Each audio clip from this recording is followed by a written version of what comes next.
안녕하세요. 저는 60대 남자입니다. 제가 세상에서 가장 사랑하는 아내와 가난하고 풍족하지 않은 환경에서도 바르게 커준 아들과 딸이 하나씩 있어요. 제 삶이 그리 녹록지 않았고 팍팍했었던 이유는 말년에 편하게 지내기 위함이었나 싶을 정도로 제게 엄청난 행운이 찾아왔습니다. 지금부터 그 이야기를 한번 해보도록 할게요. 저는 부모가 없는 천의 고아였습니다. 아니, 더 사실적으로 이야기를 하자면 부모가 버린 아이였어요. 제 어머니와 아버지께 결혼 전 제가 갑작스레 찾아왔고 이후 급하게 결혼을 하셨지요. 처음엔 다른 사람들의 집도 저희 집과 다를 바 없다고 생각했습니다. 짧은 기간 동안 어머니와 아버지는 전력을 다해 싸우셨고 이혼을 하셨어요. 이혼 사유는 고상한 말로 표현하자면 성격 차이셨죠. 사실 어머니와 아버지는 처음부터 끝까지 다른 점들 뿐이었거든요.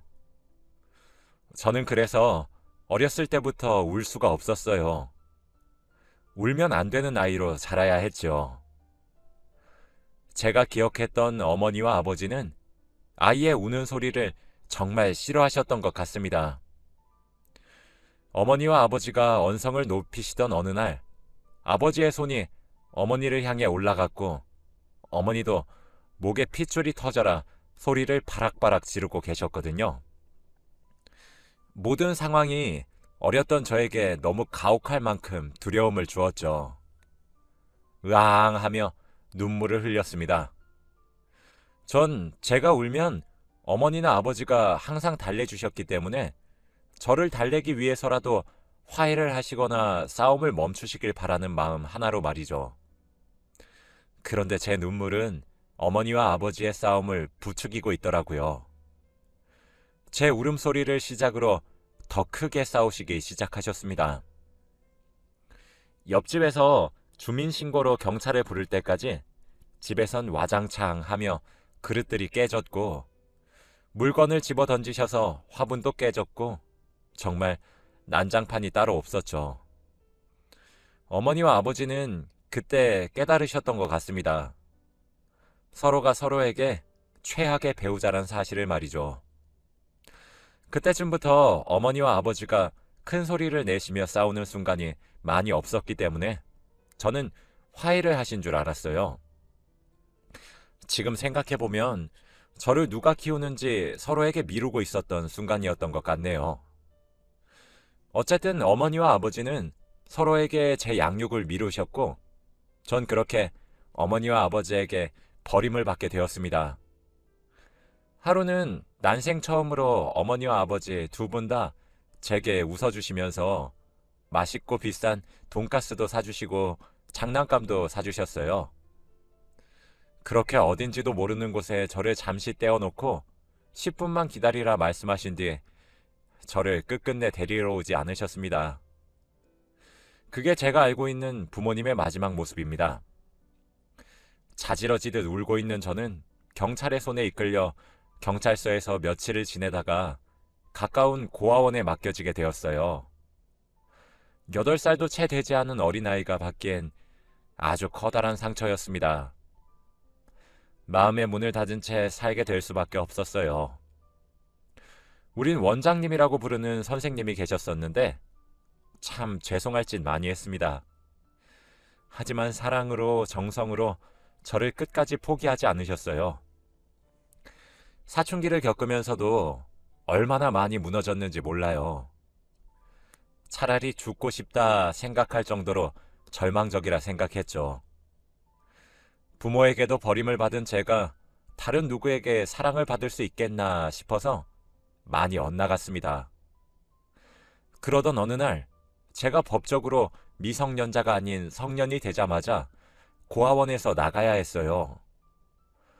저처럼 부모에게 버림받거나 부모가 일찍 죽거나 사정상 부모가 양육할 수 없는 아이들은 무궁무진 넘쳐나고 있는 상황에 제가 고아원에서 차지하고 있는 자리가 눈치가 보이기도 하거든요.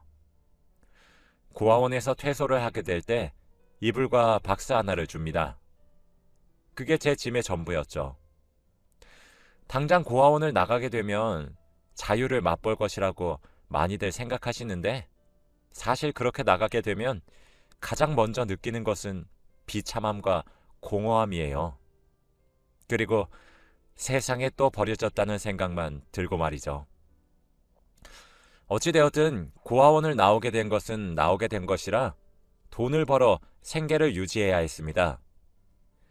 원장님의 추천으로 공사 현장에서 일을 할 수 있게 되었어요. 사실 나이가 너무 어리다는 이유로 그쪽에서 거절했는데 딱한 상황에 놓여있는 저를 불쌍히 여겨 열심히 하라는 조건으로 받아주셨습니다. 대신 남들의 임금보다 조금 적게 주신다고 하면서요.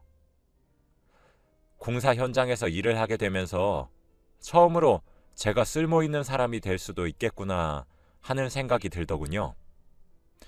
그 현장에서 만나게 된 다른 일꾼 형님들도 저를 귀여운 막내라며 귀여워하셨고 삼겹살에 소주를 사주시기도 하셨고 혼자 살 때 필요한 것을 말해주기도 하시면서 여러 방면으로 도움을 주셨습니다. 저도 점차 성격이 밝아지기 시작하더라고요. 제 공허함이 참 많이 달래졌었죠. 그러던 어느 날이었어요. 그날은 무더운 여름이었고 은행에 돈을 찾으러 가는 길이었죠. 걸어가는 길에 저도 모르게 눈앞이 깜깜해진다고 느끼며 눈을 감았다 떴는데 눈앞엔 병원의 하얀 천장이 펼쳐져 있더라고요. 깜짝 놀란 제가 벌떡 일어나서 어찌된 영문이냐 옆에 보호자로 앉아 있었던 사람을 붙잡고 물어보니까 자신은 목격자라고 하더라고요. 그 사람의 말에 의하면 멀쩡히 은행으로 잘 걸어가고 있던 제가 갑자기 쓰러졌다고 해요. 그래서 목격자인 그 사람이 아무리 뺨을 치고 흔들어 깨워도 제가 일어나지 않았다고 합니다. 그런데 바로 그때 마침 근처에 있었던 어떤 여성분이 길에 쓰러져 있었던 저를 발견하고는 달려와서 119 구급차가 오기 전까지 이렇게 가만히 두다간 죽을 수도 있다고 말을 하면서 심폐소생술을 했다고 하더군요. 온 사력을 다해서 한 그 심폐소생술 때문에 저는 심장이 다시 뛸 수 있게 되었다고 했습니다. 그 여성분은 119가 올 때까지 심폐소생술을 이어나갔고 전 그렇게 여성분의 발빠른 조치로 골든타임에 목숨을 구할 수 있게 된 거죠. 정말 운이 좋았던 것입니다. 병원에서는 급성 심근경색이라고, 즉 쉽게 말을 하자면 심장마비가 왔던 것이라고 하더라고요. 의사 선생님은 그때 그 여성분이 아니었더라면 저는 지금 살아있을 수 없었을 거라고 운이 정말 좋았다고 말씀하셨어요. 심장마비가 와서 심장이 멈추게 되면 그때 살 수 있는 골든타임은 고작 4분이라고 말을 하면서요. 제게 꼭 구해주신 분께 감사 인사를 하시라고 말씀하시더라고요. 제가 정말 저승의 문턱을 밟았다 돌아왔던 거였습니다. 보호자이자 목격자인 사람에게 그 사람의 행방을 알 수 있냐고 물었더니 그렇지 않아도 그 여성분이 연락처를 남기고 가셨다고 하시더라고요. 구급차가 오기까지 10분이 넘는 시간 동안 심폐소생술을 하느라 온몸이 땀으로 범벅이 되어 있었다고 했습니다. 그러면서 자신은 갈 길이 바빠 병원까지 따라가서 확인하고 싶지만 상황이 여의치가 않다며 일어나시면 연락 주시라 하면서 목격자인 사람에게 종이에 연락처를 휘갈겨 쓴 채로 쥐어주고 갔더라고요. 생명의 은인을 만나게 된 것이었죠. 저는 병원에서 나와 그 사람에게 연락을 했고 우린 곧 만나기로 했어요. 제가 먼저 도착했고 찻집에서 그녀가 오기만을 목이 빠져라 기다렸습니다. 안녕하세요.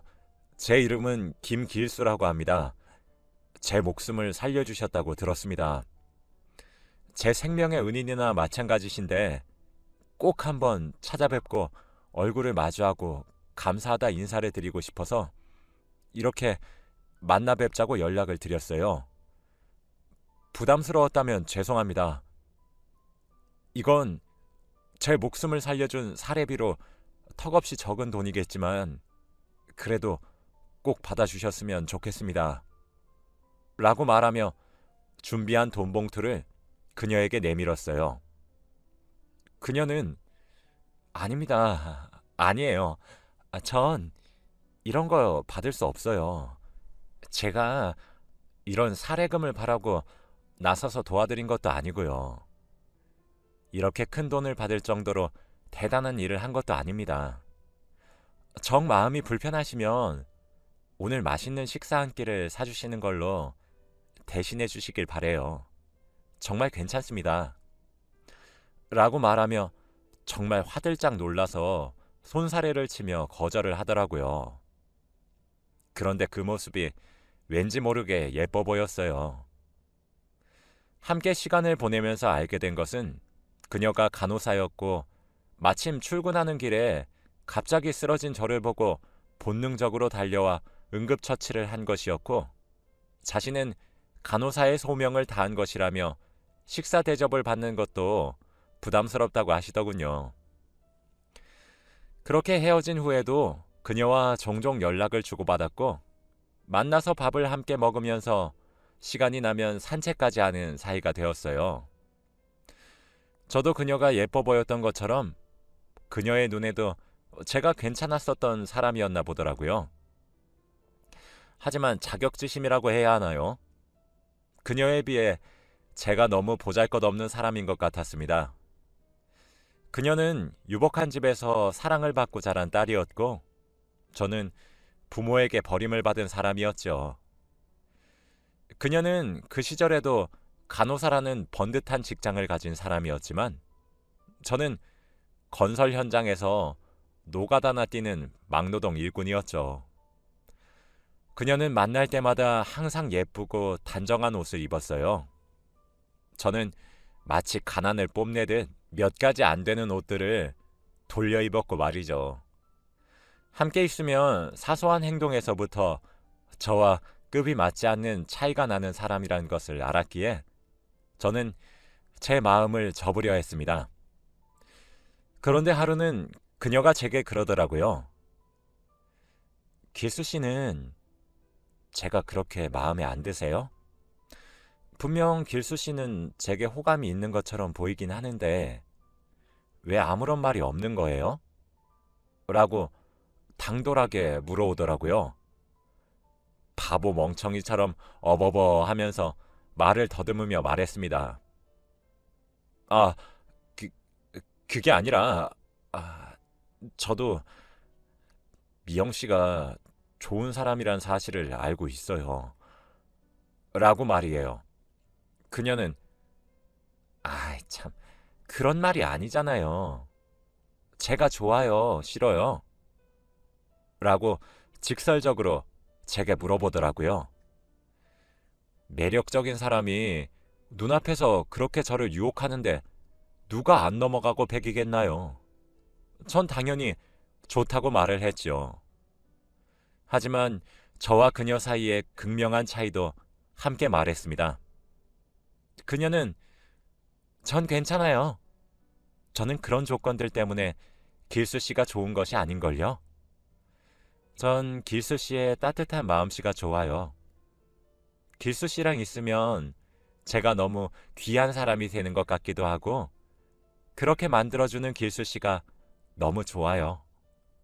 라고 말을 했습니다. 가슴 한구석에서 따뜻해지는 기분을 받았는데 그게 사랑이구나 싶더라고요.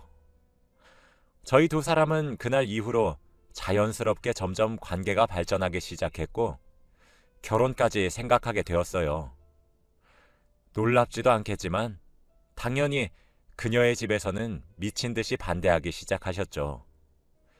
어떻게 귀하게 길러낸 딸내미인데 별 볼 일 없는 막노동 일꾼에게 시집을 간다니 제가 그녀의 부모라도 반대를 할 것 같아 상처가 되지도 않더라고요. 그런 말을 면전에서 듣는 저를 그녀는 오히려 걱정해 주었습니다.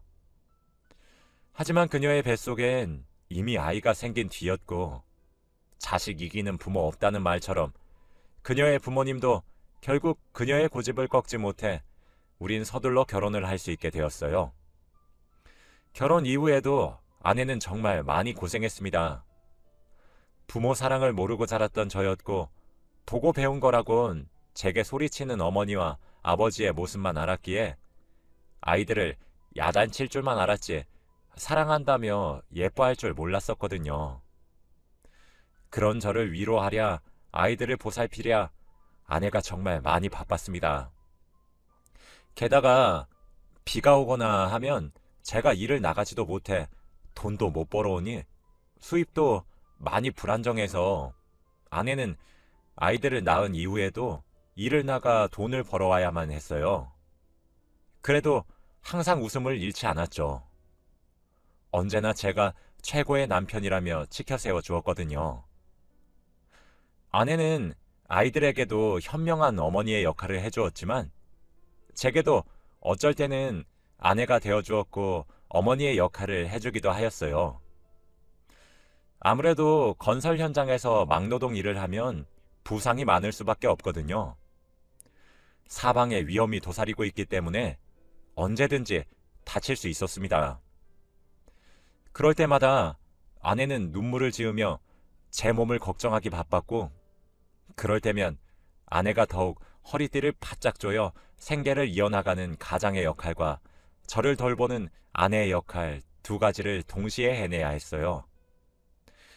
아내를 너무 많이 사랑했지만 그만큼 미안한 일이 참 한두 가지가 아니었어요. 그런 시간이 흐르고 나니 아들과 딸은 어느새 취직을 해서 직장을 가질 나이가 되었고 하나둘 결혼을 하기 시작했어요. 아들을 먼저 분가시키고 딸마저 분가시킨 그 집에 아내와 단둘이 남아있던 어느 날이었죠.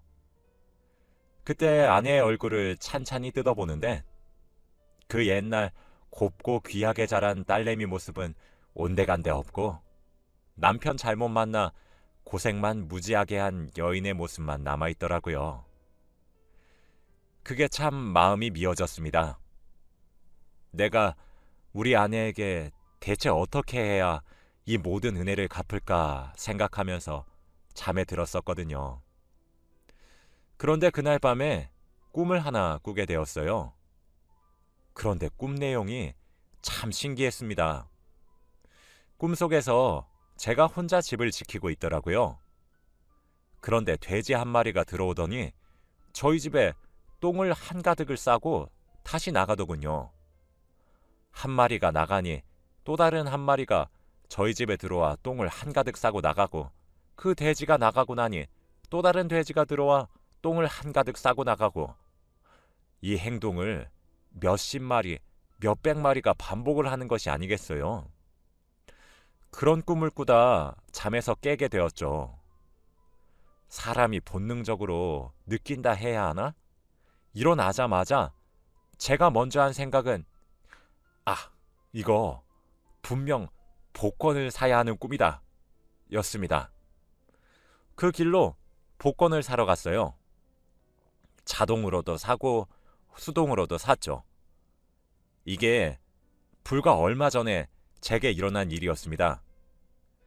그리고 복권을 추첨하는 날이 되도록 정말 손꼽아 기다렸어요. 돈 모으는 것도 바빠서 저는 복권을 사거나 이러는 행동이 사치로 느껴져서 한평생 복권 한 장 마음 편히 못 사봤거든요. 그런데 그때는 무슨 귀신이 들린 것처럼 자동으로 수동으로 복권을 샀더라니까요. 대망의 복권 번호를 추첨하는 날이 찾아왔습니다. 저는 초조해하며 방송을 지켜봤죠. 그런데 세상에 정말 믿기지가 않은 일이 벌어지고 말았어요. 수동으로 제가 체크한 복권들 중에서 딱 한 장이 번호가 하나씩 들어맞는 것이 아니겠습니까? 번호가 3개 맞았을 땐 에이 아니겠지. 4개째 들어맞았을 때도 에이 설마. 정말 조마조마한 심정으로 바라봤어요. 그런데 제 로또가 1등이더군요. 당시 회차에서 1등의 상금은 28억이었습니다. 정말 믿기지 않아서 몇 번이나 확인을 했는지 몰라요. 정말 제게 또 심장마비가 올 뻔했다니까요. 그 이후 당첨금을 수령받기 위해 서울로 올라가서 수령받았고, 생전 만져보지도 못했던 금액이 통장에 찍힌 것을 보고 그제서야 실감했습니다. 전 그 돈으로 가장 먼저 한 일이 아내를 데리고 백화점을 가는 거였어요.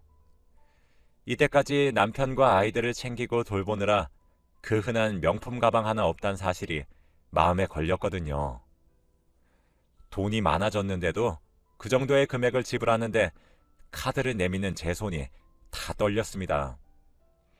그 이후로 지금까지도 제게 일어난 그 기적과도 같은 행운이 믿기지는 않고 있어요. 아내는 일확천금을 가지게 되었어도 그것에만 기대면 안 된다고 말을 하며 계속 일을 하고 있습니다. 저는 그 돈을 은행을 통해 펀드도 하고 주식도 하며 돈을 굴리고 있어요. 이때까지는 아내가 제게 희생하는 삶을 살았는데 전 이렇게 큰 돈을 모두 아내에게 주고 싶었습니다. 아내가 괜찮다고 자꾸 사양하고 제가 받은 행운이기 때문에 제가 들고 있어 주길 바라더라고요. 진짜 정말 제 아내지만 이 정도면 정말 천사고 선녀이지 않나요? 제가 여기에 사연을 써서 자랑할 만하지 않습니까? 제가 전생에 나라라도 구했나 봅니다. 이렇게 완벽한 사람이 제 인생에 나타나 준 것을 보면 분명히 제가 전생에 이순신 장군이라도 되었던 것 같네요. 그래도 저는 세상에서 가장 사랑하는 아내가 너무 고생만 해서 하늘에서 커다란 행운을 준 것이 틀림없다고 생각하고 있네요. 고생 끝에 낙이 온다더니 저는 이제라도 제 생명의 은인이자 인생의 은인이 되어준 사랑하는 아내와 함께 여행도 다니고 맛있는 것도 사 먹고 돈 버느라 바빠서 차마 즐겨보지 못했었던 젊음을 지금이나마 조금씩 즐겨보려고 합니다. 제 이야기를 들어주셔서 감사합니다. 이제 제 미래는 꽃처럼 예쁜 길만 펼쳐져 있어 너무 행복한 날들의 연속이에요. 여러분들에게도 언젠가 커다란 행운이 찾아오기를 바라며 이만 글을 마치겠습니다.